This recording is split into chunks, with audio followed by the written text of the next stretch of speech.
What's good, y'all? I'm Skip, one half of DeCypherEd, and my boy DJ cannot be here with me because we're doing this in the daytime. But today I want to do something that's a little bit different from what we normally do in reference to some of the stuff that's going on in the landscape of hip hop that's not necessarily directly connected to music like this channel is for the most part. This situation that I want to talk to you about is wrapped around the situation pertaining to the status of journalism, particularly in the hip hop space. And with that being said, before we get started, if you're new to the channel, make sure to like, comment, share, subscribe. And as always, every video that we post on this channel is sponsored by the Decoders. And if you want to become a Decoder, make sure you join the Patreon and select either one of those tiers that fits your desire of contribution to the channel, because every bit helps us grow, as well as liking, comment, sharing, and subscribing, because it helps grow this channel, and the financial means that we get from the Patreon helps us maintain the production value of these episodes.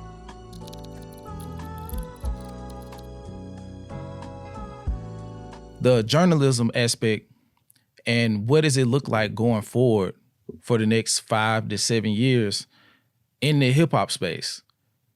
And one thing that we have to be kind of honest about, over the last 10 to 12 years, probably since the height of the blog era, there has been a decrease in notable hip hop publications being available and existing for the most part.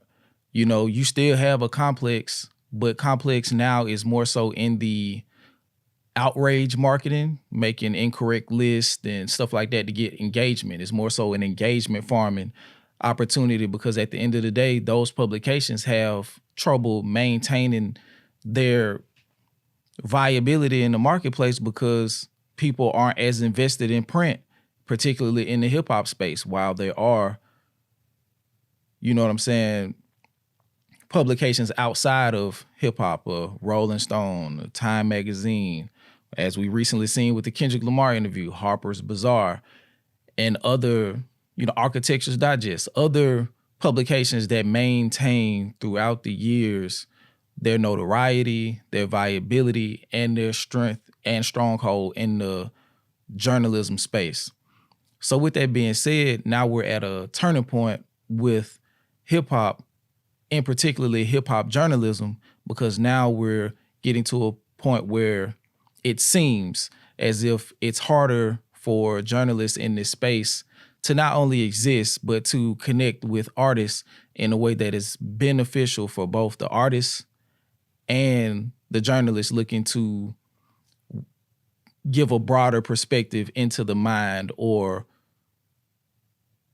be a scribe for what the artist is doing in a non-biased, objective, and a respective way to the craft of journalism as it stands. And so you look at a lot of people who are big in the space at this time. You have academics, and not necessarily just hip hop media or just media in the scope of hip hop. You have academics, you have a Kai Cenat, you have even an Aiden Ross, Adam 22, and people like that. Those aren't journalists, but those people have a lot of the gravitas, or not even necessarily gravitas, but they draw in a lot of attention from the people who are consuming hip hop. So I think with that, they have become media personalities, but they are starting to get some of the Venn diagram overlap from journalists in the space. And those journalists can be whether it's the Company Man, Justin Hunt, Elliott Wilson, I'm trying to see, Rob Markman.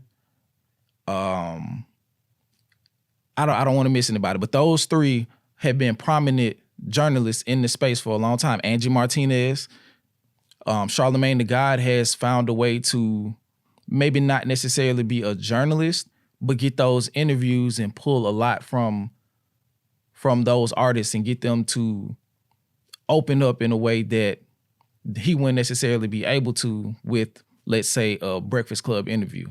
And when Joe Budden isn't on his BS, when he does those pull-up style episodes, he also can conduct a very good interview.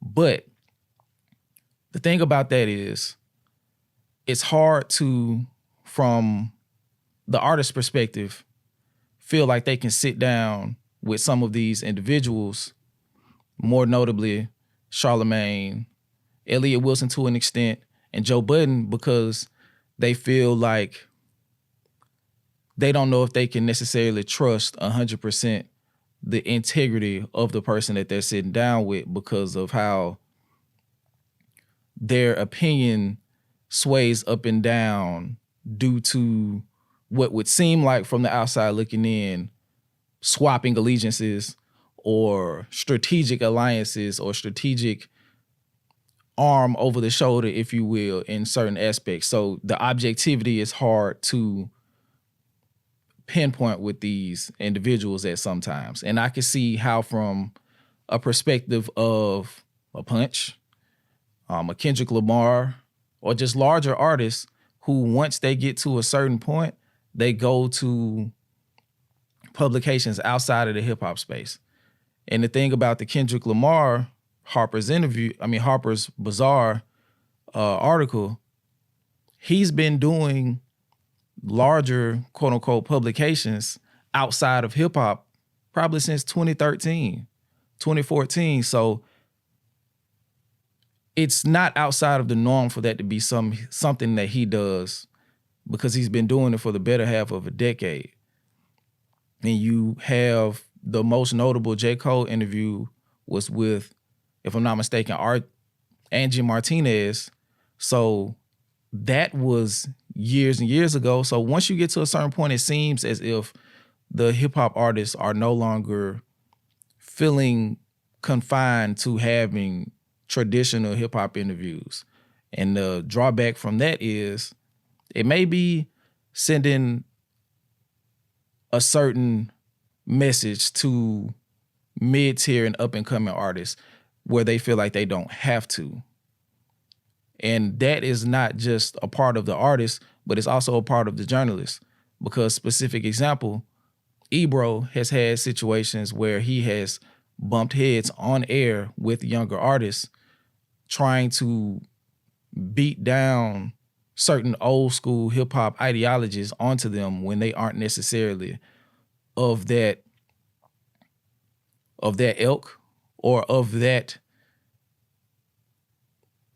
specific lineage of hip hop, or would want to ask questions where the person isn't necessarily comfortable, i.e. the Kodak Black "I'ma walk out" interview. So it's just a specific situation where we have to find a proper balance in the journalists being able to sit down with these artists, but also the artists understanding the power of having proper journalism and how important it is in a vehicle of public relations and marketing in some instances. The NBA, the NFL, wrestling, boxing, all of these major sports outlets would be nothing without the journalists and the people who are able to produce narratives that build up a situation more than what it would seem in the flesh, if that makes sense. But it's a couple things I want to talk about, a couple points I want to make before I make my final point, but just to further the conversation. Like I also said, there aren't many larger publications that exist now. You know, we used to have The Source. It's not a mainstay. Like I said, we have Complex. Genius isn't what we would want it to be. You know, we have Hip Hop DX. Now, while they're big, they aren't necessarily huge vetted journalists who work for these platforms who will be able to sit down with these artists and have, in all aspects, the respect of these artists and feel like they will be able to properly promote and push their own narrative. And that's why in a lot of areas we're now seeing where actors are interviewing actors, athletes are interviewing athletes, and now it's seeming to where artists are interviewing artists, i.e. Joe Budden, Nori from Drink Champs, Gilly from $1 Million Worth of Game. And this is the trend that it's taken, which puts us in a weird position as journalists. And I don't call myself a journalist. I haven't done the necessary honing of the craft or taking proper schooling to be able to call myself a journalist. So I won't do that.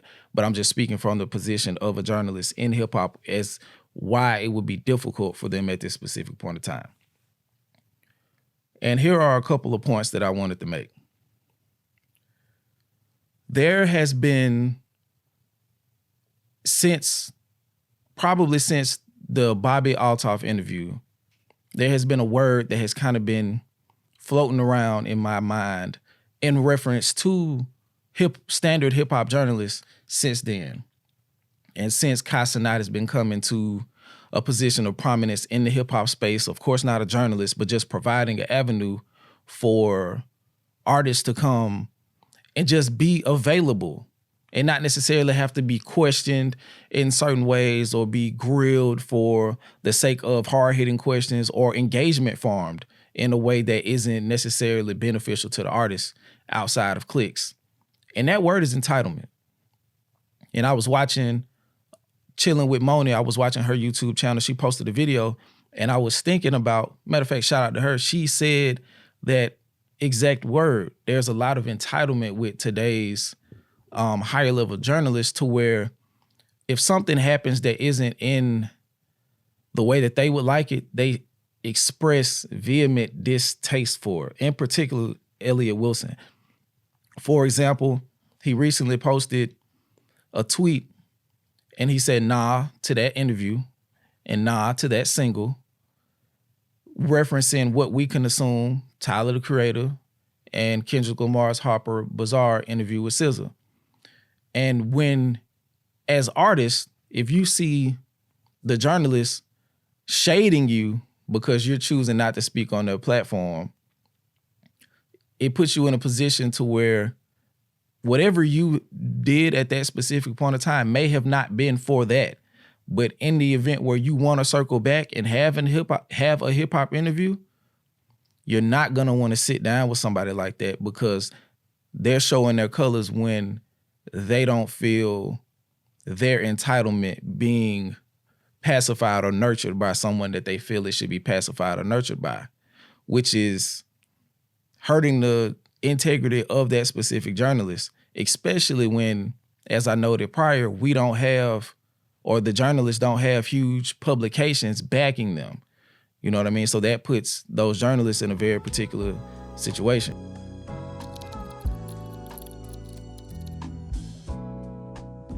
And another point that I wanted to make is narrative control, which is also a point of why basketball players and other people in entertainment are choosing to be interviewed directly by their peers. Because one, they feel like it's easier to control the narrative that way, but two, they feel like their peers are going to understand them and understand what they like and what they don't like as far as questions, interview styles, and all of this. So they are preferring that method of producing content because it allows them to more easily control their narrative. And in the interview that Kendrick Lamar did with SZA on Harper's Bazaar, make sure y'all go check that out, they had a conversation that I don't necessarily think would have been the topic of conversation,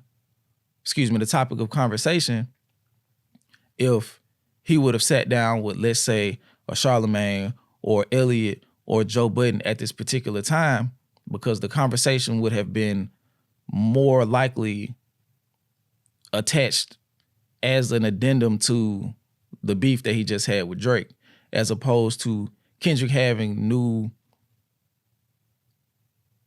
perspective that he wants to shine light on that's more about him as a man than pertaining to the beef. And he didn't want his first time stepping out, which is why the interview was the way it was, to be about the beef or to be about Drake in any form or fashion.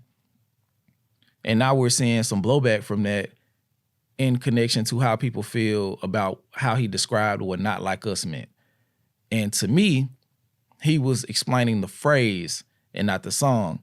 And that's why even when you want to control your own narrative, some people will continue to want to find a issue with that. But at least when you take your part in controlling your narrative and curating the way that you present yourself to the world, you can minimize the things that people will find issue with when you sit down and discuss whatever you want to discuss, because at that specific time, you are opening yourself to give your thoughts, your perspectives to the world in the way that you deem fit.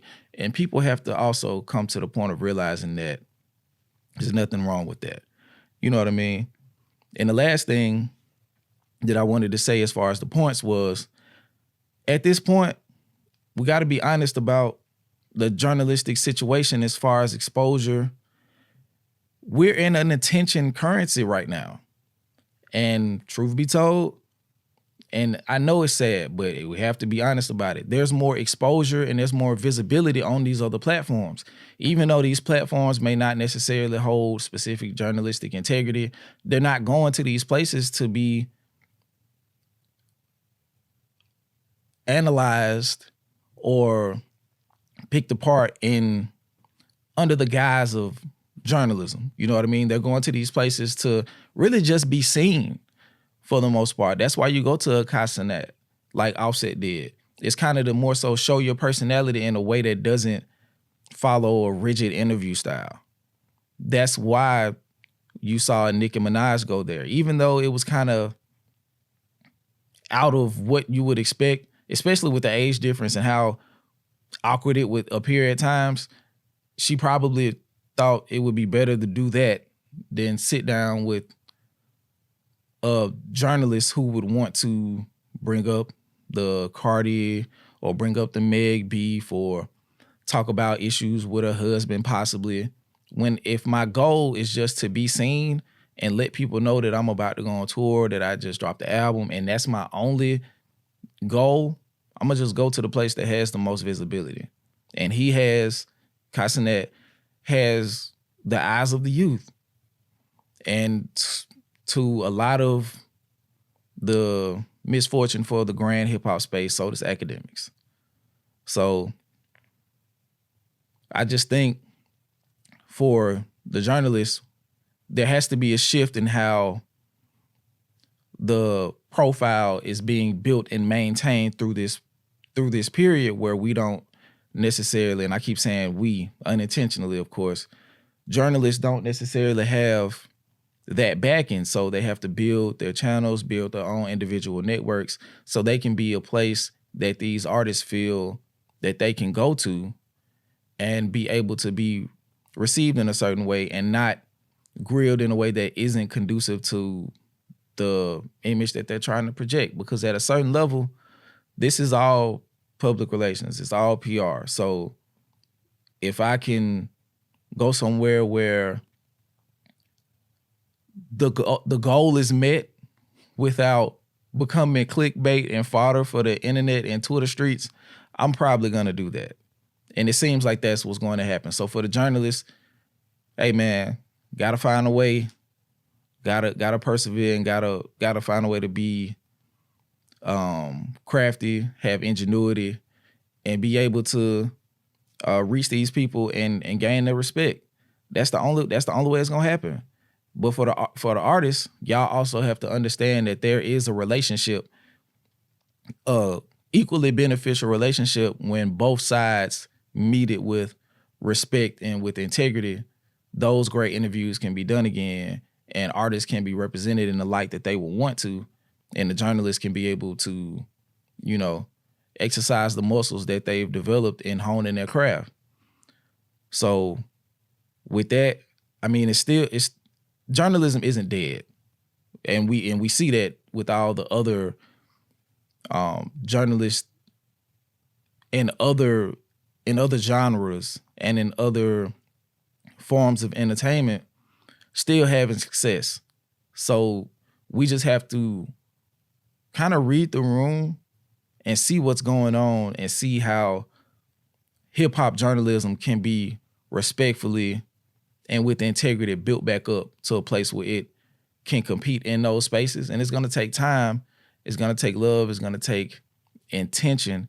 And it's going to take a lot of people understanding that they got to do it the right way. And they may not even benefit from it in the current time. But 10, 15 years from now, hip hop journalism will be back to where it once was in the golden era of hip hop. And even so in the blog era. But yeah, man, that's all I got. Thank y'all for tuning into this video. As I said previously, shout out to our decoders. We recently hit 100 decoders on Patreon, so shout out to that. If you like the content, make sure you like, comment, share, and subscribe. And until next time, we out of here. Peace.